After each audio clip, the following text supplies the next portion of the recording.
Okay, number 2 on the exponential value cycle is called value definition. Value definition. And underneath this is simply your conversion process. Your conversion process. This is the sales component of the business. Now let's talk for a minute about what sales is really about. Everything on the planet is moved by two things. First of all, nothing moves on the planet until something is sold. The reason is that something is sold when there is a future that is highly desired. And human beings were built with imaginations. We were built with ambition. We constantly consider conditions that we want versus the conditions we have. It's just a natural part of us. Some of us do it unconsciously in the form of needs, and we operate on that. Some of us do it very consciously, and we identify addresses and places to go. And certainly when you walk into a person's domain, and when I say domain, I mean into their world, and you collide with their world, you can see that it's a lot easier to find someone who's highly conscious about their future. When they are, you can suddenly start looking at what they are without. So what sales is about is it's really about a powerful contrast. There's two types of contrast. The first type of contrast is contrasting what they want to what they currently have. And this is the second component in the sale, is that they get emotional enough about doing something about what they currently have to reach what they want and go towards a future they want, and they see you as a powerful need or needed resource to enable that to happen. So you can really see how to set this up. So the deal is that we have to identify current conditions, and by looking at the contrast between the way things are and the way they want them, there is a need for change. The second is looking at the way things are. Let's say they currently have a current relationship that's handling that solution. Then our job is to bypass that solution, re-engineer it, and then re-engineer that pre-existing idea of why they got involved with that person, and then bias it to our solutions. So there's a process of honoring and respecting and recognizing that your potential opportunity has already come to his smarts about what he needs to do.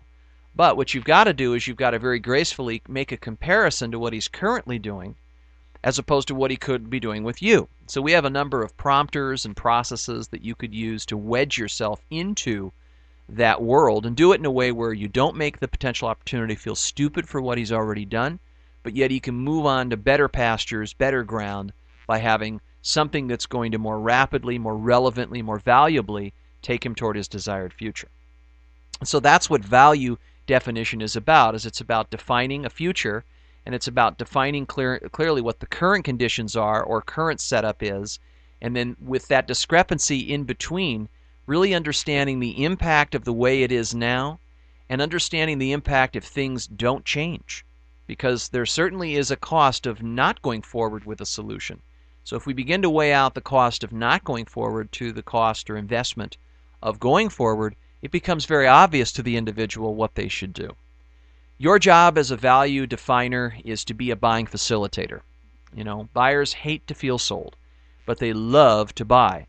And so your role in the whole process is to facilitate a process where you control the process of conversion, and you have a transformative conversation with them about this, but they feel like they're in control buying. Now, I feel that there are 4 elements that really drive value definition. And this is a very, very transformative conversation, and I believe that most of your customers, probably 99%, the way that they will appreciate you is they will really gather their loyalty towards you by the way that you sell, not what you sell. That's a really key shift. It's not about what you sell, it's about the way that you sell that makes the difference.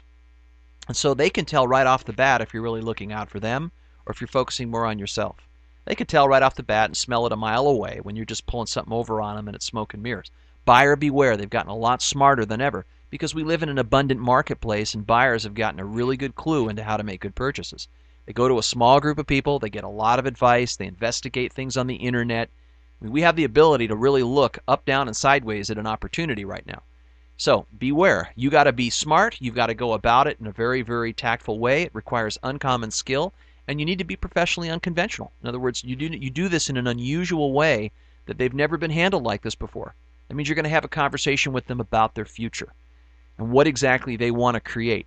Now, I've never met an entrepreneur that couldn't get their head around at least a year or maybe 3 years ahead as to where that picture is, what it is for them. And what you might do is ask them if you were having some kind of talk and it was 3 years ahead, Imagine that they're looking backward. I mean, what really needs to happen for them to be thrilled about what's occurred, their progress?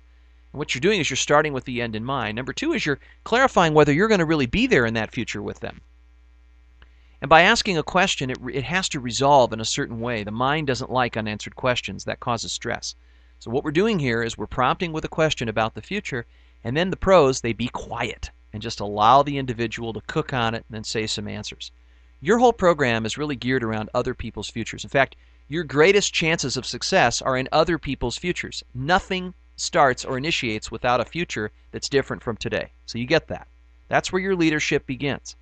So all things have to begin around a future that somebody truly wants, something that they're not superficial about. They really love it enough to see it exist.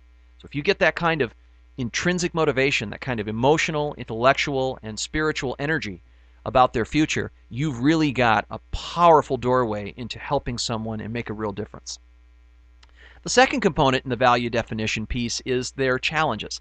Challenges are something that you identify in current reality. So it's often obvious when someone says, well, this is really what I want. I really want to create a business that's double its size, or I want to make a contribution to the world this way, or I really want to create a new product that's going to be designed for X.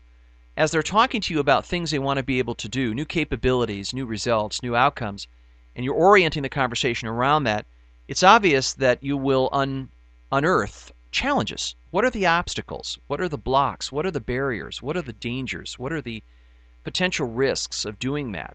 And as you're doing that, you could just talk about that literally. So you're asking, what is current reality? What are the driving forces? What are the restricting forces? What's really working for you? What's not working for you? And within that, you suddenly start an interesting discrepancy between the way it is today and the way it is going to be tomorrow. There's a fairy tale and a reality show that you're looking at simultaneously. This is very, very powerful because it's like lining up an archer. You pull the bow when you're having this conversation, and you're helping the individual situate where they really are in honesty, in contrast to where they really want to be. And then in between, there's a number of actions. There's a number of choices that support the choices that they want about the future, and one of those choices can be taken by you. You can involve yourself in one of those choices, a necessary action, a necessary decision that will help them reach what it is that they really want. The third component of value definition is opportunity, and we're still in current reality. So looking out from here, what are their best opportunities? Well, everyone has opportunities. What are their best opportunities? Their best chances for success, the things that are really working, the driving forces. It could be internal, external. It could be on their own team. It could be a new expanding market. It could be a new relationship. It could be a new product concept. It could be a way to reduce costs. There are opportunities everywhere. Try to find out the best three. And the last one is extraordinarily powerful in value definition. Becoming valuable to somebody is enabling them to operate within the fullness of their potential. Everyone has a domain of self-efficacy. What does that mean? That means that they have an area in life. They probably started out young doing this, and the public recognized it. It was an area of superior skill that they had a natural aptitude for. But because of our education system and bad parenting, we never really built a whole custom system around preserving that talent. So a lot of our youths today are growing up living someone else's answers and basically trying to be adequate in other people's eyes. So they're being misled. What this involves is a whole new education system around you emancipating this person's personal gifts and helping them be a more useful person to the earth. How do you help someone help others see the opportunity of them? You help them focus an area of superior skill that they have a passion for. Because it's really about jettisoning all the stuff that they feel de-energized by and helping them harness all the power and energy and fun of focusing their talents and skills and support structure on areas that they are extremely great at. I mean, think about the greatest musicians of our time, or the best authors, or think about in anything, in any industry or class or type, think about what really rose to the top. They were individuals that stayed true to themselves. They were themselves, even more of themselves, even developed a way of approaching their work in and of themselves authentically. And they came by their work as geniuses because they didn't copycat anything. And that was because someone took, along with themselves, someone took them and said, I believe in what you do here. There's certain parts of you that work, there's certain parts of you that don't work. Let's take the parts of you that really work, and let's start moving away from the things that don't work and finding environments, opportunities, relationships where you'll be truly rewarded for demonstrating all that you are.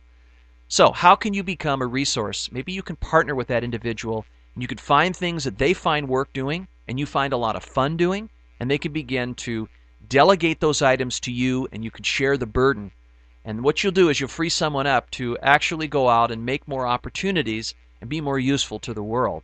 Because now what you're doing is you're removing something from them that's blocking and interfering with their song that they could be singing in more theaters across the country, so to speak.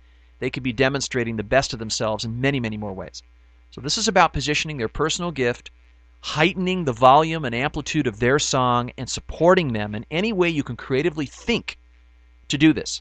So with all these four elements, the future, the challenges, the opportunities, and positioning their personal gifts, within all of this, what are you really doing? Well, you're putting yourself in a position of leadership, and people love that.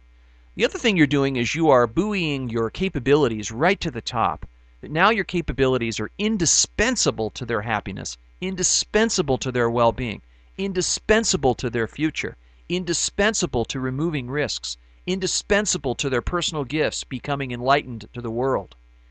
Can you imagine having a relationship with someone like that? I mean, would you ever want to leave them? They would be just stuck for life. They would be embedded in your world forever. But you've got to hit the nail on the head here. This is what value definition is really about. You've also put yourself in a position of creativity because now the team intelligence is operating on behalf of that individual. There's two minds working. And if you're having an entrepreneur that you're doing business with and he's down the hallway and he's owning all the answers and he's figuring it all out on his own, that's not going to work. That only lasts a certain while, and willpower doesn't last. So he only has so much in his power of one ship, but then he has to share his mental horsepower, and you can do that. So he can manage all of the elements in his or her life with your help and your brain power and your wisdom. When you get paid for that wisdom, it's extraordinary because it's beyond just your products and services. It's really about providing a very special type of influence on that other relationship where you are highly rewarded in many, many ways you haven't even thought possible. And once you have these four elements, it becomes just a natural playing field to demonstrate these techniques.